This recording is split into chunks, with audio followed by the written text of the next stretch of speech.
Bonjour Julie. Bonjour. Merci d'avoir accepté d'être là avec nous, enregistré et tout ça. Avec plaisir. Avant de partir dans le récit de tes aventures depuis qu'on s'est rencontrés, présente-toi aux personnes qui te regardent et qui t'admirent depuis la caméra. Oui. Non. Alors qui je suis? Moi c'est Julie, j'ai bientôt 30 ans dans quelques jours. Hein, donc voilà, et j'ai un parcours de vie assez mouvementé, on va dire. Aujourd'hui, je suis là, c'est déjà pas mal. Je suis vivante. Je suis vivante et toujours là. Et voilà, j'ai 2 enfants, bientôt divorcée, et un boulot qui maintient ma vie de famille en vie, j'ai envie de dire. Voilà. En novembre 2019, t'as suivi 9 ateliers. Oui. Pendant 7 mois.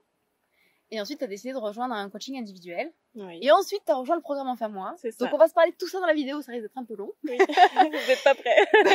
Du coup, ce qui m'intéresse là, c'est de savoir qui tu étais et à quelles difficultés tu étais confrontée juste avant de venir pour la première fois dans un atelier. Ouais. Alors, qui j'étais? J'étais quelqu'un de très introverti, qui avait peur de beaucoup de choses, beaucoup de peur. J'étais dans une phase très douloureuse pour moi parce que je me posais la question de est-ce que je continue ma vie telle qu'elle était, c'est-à-dire mariée, 2 enfants, petite vie tranquille, pépère à la maison. Voilà, j'étais assistante maternelle en plus, donc vraiment je décoinçais pas de ma maison. Et j'étais en train de vriller en fait, et je me posais la question de savoir si je reste comme ça ou si je quitte mon mari parce que je sentais bien qu'il y avait un truc qui allait pas. Donc voilà, donc j'ai eu besoin d'aide et puis en fait, en voyant la psychologue scolaire de mes enfants, elle m'a parlé de Cory. Et voilà, c'est comme ça que je t'ai connue, tout simplement. Ok. Voilà. Du coup, t'es venue au premier atelier. Est-ce que tu te rappelles, alors peut-être pas le premier ou le deuxième, enfin je sais pas, qu'est-ce qui a fait que t'es revenue? Ça a été une main tendue. Voilà, une main tendue, je me souviens très bien du thème, c'était comment faire le bon choix. Et ça tombait, alors, pile vraiment sur mon questionnement du moment, quoi. Et en fait, je suis ressortie de là, j'avais des pistes, en fait. J'avais des pistes et je me suis dit, mais waouh, c'est trop bien.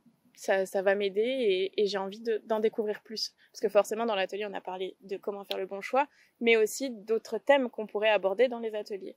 Et du coup, c'est le truc qui m'a fait dire que j'ai envie encore et encore, et vu que je suis quelqu'un qui aime bien apprendre, et qui avait besoin de travailler sur moi apparemment, voilà, je suis revenue encore et encore, tout simplement.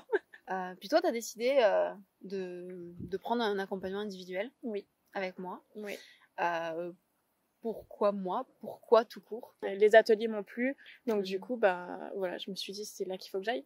Et puis, j'avais vraiment besoin d'aide, me sortir de toute cette culpabilité et tout, et dès les premiers échanges qu'on a eus, la façon d'expliquer, de voir les choses et tout, voilà, j'ai pas cherché plus loin, quoi. En fait, c'était ça qu'il me fallait. Et j'en suis très fière aujourd'hui parce que j'en suis là aujourd'hui en fait. Ça m'a beaucoup aidée. Ouais. Sans ça, je pense pas que je serais là aujourd'hui en fait. Je serais peut-être encore, ou je serais retournée avec mon mari, ou je serais toujours dans cette phase de culpabilité où j'aurais même pas quitté mon mari en fait. Je pense que j'aurais pas eu la force. J'aurais pas avancé. Non. Ça m'a vraiment aidée à avancer. Vraiment, ouais. C'était vraiment une main tendue pour moi, quoi. Qu'est-ce que tu as retiré du suivi individuel pendant 6 mois versus tout ce que tu avais appris dans les ateliers? Le suivi individuel m'a permis en fait de pouvoir exprimer sur les moments où ça allait pas, ce qui allait pas, et d'avoir une autre vision de la chose que ma vision à moi. Okay. De moi, ma vision c'était d'un grain de sable, j'en faisais une montagne. Et toi, t'es venu tout casser, clairement. Et du coup, ça faisait plein de petits grains de sable qu'on pouvait ranger quelque part. En gros, c'était un petit peu ça. Et ouais, non, ça m'a fait du bien d'avoir quelqu'un qui m'écoute déjà, qui est neutre, et qui m'apporte des pistes. Parce que c'était ça. Parce que j'ai vu aussi en parallèle une psychologue, c'était plus fin 2019. Ça m'aidait, mais c'était pas pareil. C'était pas le même suivi en fait. C'était là, elle m'écoutait, elle essayait d'apaiser les choses, mais voilà, elle partait, c'est tout. Alors qu'avec toi, j'avais des pistes, tu me donnais des exercices à faire, à travailler, et puis tu m'apportais vraiment une autre vision des choses que pour moi, j'ai tellement été, on va dire, éduquée dans ma façon de penser et je suis restée là-dedans pendant des années que d'avoir cette nouvelle vision de la chose en me disant c'est pas grave, on s'en bat les couilles. Je me souviens que je l'avais marqué sur le bras et tout. Parce que tout était dur pour moi en fait. Et en fait, tu m'as clairement appris à apaiser les choses et à me dire que j'ai le droit, que c'est pas grave et que ça va passer.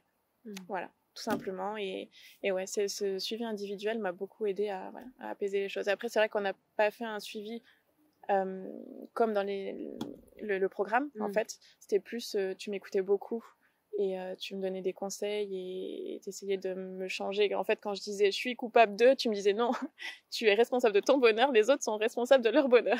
Enfin, c'est un peu ce que j'ai retenu de tout ça et c'est vrai que ça m'a beaucoup aidé. Ouais. Juste avant de rejoindre Enfin Moi, qui était au 1er mars, il te restait encore des problèmes à régler, c'était pas fini, on avait enlevé des couches comme tu dis, hein, même si oui on enlève une peur, on en dépasse, mais il y en a d'autres derrière, mais c'est comme ça qu'on avance.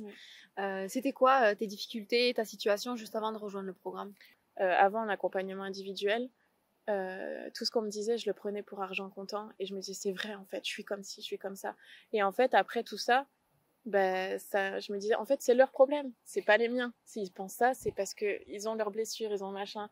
Et du coup ça m'a permis de déjà tempériser les choses en moi. Mais après j'avais toujours ces phases où c'était je replongeais, je savais pas trop comment gérer mes émotions et tout. Et en fait je pense que c'est ça m'a vraiment aidé là quand il y a eu le programme, c'est de vraiment remarquer mes cycles, parce que on est tous cycliques, hein, et du coup je remarquais que à telle période j'avais le moral qui chutait. Au début pour moi c'était voilà, j'avais un truc qui m'avait fait chier et puis du coup je déprimais. Or que maintenant je sais parce que c'est tel cycle, parce que si, et que je suis juste c'est les hormones ou c'est machin, et du coup ça passe en fait. Je suis fière de ça parce que mais récemment ça m'est arrivé en fait, et dans ma tête je me disais non, tu dis de la merde, mais vraiment c'est ça, donc laisse passer, accepte les émotions, prends comme ça vient, et puis tu laisses passer. Surtout tu parles pas parce que avant je parlais beaucoup, je disais tout ce qui me passait, ça me faisait chier, ou j'étais en manque de câlin, de machin, j'allais voir la personne avec qui j'étais et puis il en prenait plein la gueule. Là pour le coup je dis oh, c'est bon, on sait, ok, on se détend. Quand t'es arrivée dans Enfin Moi, c'était encore un autre format d'accompagnement. Oui. Et c'était un peu un remix de l'individuel, de l'atelier, mais c'était pas vraiment des ateliers, c'était un suivi. Comment t'as vécu le fait d'avoir 4 mois suivis avec la possibilité de me contacter absolument tous les jours, avec d'autres personnes qui suivent le programme en même temps, semaine après semaine? T'as vécu comment toute cette expérience du programme? Je l'ai vécu très très bien. Pour moi, ça m'a apporté vraiment déjà d'être dans un groupe. Je trouve que ça entraîne, et puis on pouvait s'entraider. En fait, quand il y en avait un qui pêchait un peu, on pouvait dire allez, on se motivait quoi, tout simplement. Et le fait de d'avoir la possibilité de te contacter tous les jours, ça permettait de, s'il y en avait une petite question qui commençait du petit grain de sable à se transformer en montagne, pouf, ça redescendait le truc et on se disait ah ouais. Et il y a des choses qui m'ont fait prendre conscience d'autres choses que j'avais pas encore pris conscience, et pourtant c'était pas forcément pendant une séance du mercredi soir, je crois que c'était mercredi soir, c'était voilà juste parce que j'avais partagé un truc qui me chiffonnait, et ça m'a permis d'aller encore plus loin et d'évoluer tout simplement, et avec le groupe en fait on a formé un groupe qui était vraiment sympa, on s'entendait tous vraiment bien, c'était cool en fait, on rigolait, on se faisait des apéros par webcam et tout, c'était génial en fait, on a vécu des bons moments, c'était cool, et moi j'ai même lié une amitié du coup dans le lot. C'était cool. T'es passé sur un accompagnement complètement en ligne avec des gens aux quatre coins du monde, du coup, parce qu'il y en avait aussi loin de France. Oui, c'est vrai, c'est vrai. Et puis on s'est rencontrés. C'était quoi ça, ce week-end de rencontre? Comment tu l'as vécu ça? C'était magique ce week-end-là. C'était bon, on s'était déjà vu avant, donc toi et moi, voilà, on se connaissait déjà. Mais le fait d'avoir ce groupe, tout le monde n'était pas là, mais finalement, je retiens cette phrase que tu as dit, ceux qui devaient être là étaient là. Ceux qui sont pas venus, c'est qui devaient pas être là. Et ça a été génial en fait. C'était génial. En même temps, ça a été fort, et en même temps, c'est comme si on se connaissait déjà. En fait, parce qu'on s'était vu en webcam, on se connaissait déjà visuellement, mais Mais là, on a pu se prendre tous dans les bras, se partager des choses qu'on n'osait pas partager pendant les groupes ou qu'on n'a pas pensé à partager parce que c'était pas le moment, tout ça. Et ouais, cette rencontre, ça a été magique. En plus, c'était dans un lieu super. Enfin, vraiment, tout. On a rigolé, on a fait du karaoké. C'était drôle, ça. Mais ouais, non, c'était génial. C'était génial. C'était vraiment le point final à cet accompagnement et qui, si on l'aurait pas fait, ça aurait manqué, en fait, je pense. Vraiment. C'est un truc à faire et à ne pas louper, quoi. Qu'est-ce qui a le plus changé dans ta vie? Quel a été le plus gros impact dans ton quotidien? Ma façon de vivre les choses, vraiment de prendre conscience comme je disais tout à l'heure, de mes émotions et tout, et de mes pensées. En fait, c'est ça qui a vraiment changé et que j'arrive beaucoup plus à gérer aujourd'hui. Avant, je gérais pas. Le flux de pensées arrivait et ça me mettait dans le mal, je pleurais, j'étais irritable, j'étais hypersensible tout le temps et tout. Maintenant, quand je réfléchis, là, depuis un petit moment, je réfléchis quand est-ce que j'ai pleuré et ça remonte. Et j'en suis fière parce que c'est trop bien, en fait. Moi qui pleurais je dirais pas tous les jours, mais en une semaine, 2 ou 3 fois, quoi. Et là, maintenant, je surmonte les choses et je dirais même pas que c'est une épreuve, quoi. C'est un petit peu difficile, forcément, hein. Ça peut pas être trop facile tout le temps, mais je me suis pris la tête avec une copine, j'ai surmonté une dispute avec mon copain, enfin, et j'arrive beaucoup plus déjà à aller à la rencontre des gens pour leur dire ce qui va pas, plutôt que de ruminer de mon côté, faire plein de suppositions. Et alors que maintenant, voilà, c'était un peu ma leçon de vie aussi, c'est de parler. Alors, je parlais beaucoup de mes problèmes, mais j'allais pas voir les gens pour leur dire, en fait, mon problème, c'est ça avec toi. Et maintenant, en fait, j'ose beaucoup plus faire ça. Poser les choses et me dire qu'en fait, bah, c'est pas grave, je peux penser ça, en discuter avec la personne, ou même en discuter avec moi-même, hein, parce que des fois, c'est avec moi-même que j'ai des problèmes. On est plein dans ma tête. On fait des petites réunions de temps en temps. mais de me dire que c'est pas grave et que c'est pas dramatique et que on sait pas comment la personne va réagir. Avant, je me disais, ouais, mais si je dis ça, c'est grave dramatique et tout, je vais m'embrouiller, je vais perdre la personne. La peur de l'abandon, la peur de la perte des gens, c'était très fort chez moi. C'est encore présent chez moi, ça s'efface pas, mais je me dis qu'en fait, c'est pas si dramatique que ça et qu'il suffit de parler, il suffit d'expliquer les choses simplement et de leur dire mon ressenti, puis d'en parler, et voilà, de demander l'avis à l'autre pour que ça apaise les choses, en fait. Et ça a beaucoup changé parce que j'étais pas du tout comme ça avant. Et puis du coup, ben, moins de stress, moins mal au ventre, beaucoup moins hypersensible. Donc voilà, ouais, ça vraiment, ça a changé.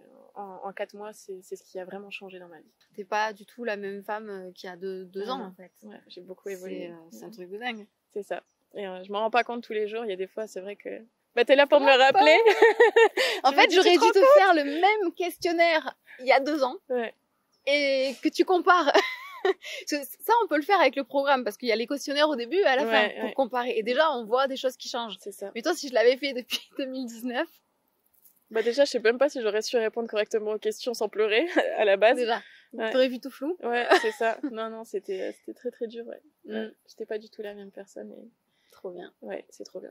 Je suis vraiment fière d'avoir fait tout ça et... Ah oui, c'est sûr. Et là, t'es là pour en parler sur l'internet, quoi. C'est quand même, c'est aussi une preuve supplémentaire d'être sûr de toi, en fait. D'oser faire plein de choses. Mais voilà, on va imaginer que derrière cette caméra, il y a des personnes qui écoutent et qui sont comme la Julie qui a peur de tout. Et qui hésite et qui doute et qui sait pas. Qu'est-ce que t'aimerais leur dire? Bah, j'aimerais leur dire que tout simplement passer le cap. Oser y aller, oser appeler Cory. Faites ça parce que ça vaut le coup, vraiment. Et je pense que je suis la mieux placée pour en parler parce que vraiment j'étais dans un état pitoyable. Enfin, quand je m'imagine, faut pas de jugement, pas de machin, mais j'étais là où j'en étais et je me sentais vraiment pas à ma place et tout. Et aujourd'hui, bah voilà, j'ai envie de sourire, j'ai envie de partager mon expérience et c'est grâce à tout ce que j'ai fait avec toi. Donc faut y aller et la clé de tout ça, c'est vraiment le travail sur soi, le développement perso. Et si on n'en a pas conscience, si on le fait pas, on peut pas s'en apercevoir. Donc faites cette expérience et vous verrez, c'est trop bien. Vous allez grandir, vous allez vous aimer, c'est trop bien. Voilà. Et parenthèse, hein, mais en 2 ans, je t'ai toujours pas saoulée. Non, c'est vrai. Et pourtant, je t'ai écouté encore et encore pour retranscrire tes phrases, tu te souviens? Je me rappelle que t'as ouais. vu les replays et tout ça. Oui. Voilà, donc je suis toujours là. Je suis presque fière de moi de pas être saoulante au bout de 2 ans. Tu te dis, mais qu'est-ce que ça peut donner au bout de tout ce temps? Non, mais en fait, Julie est toujours vivante et elle ne me déteste pas. Oui, donc non. C'est incroyable.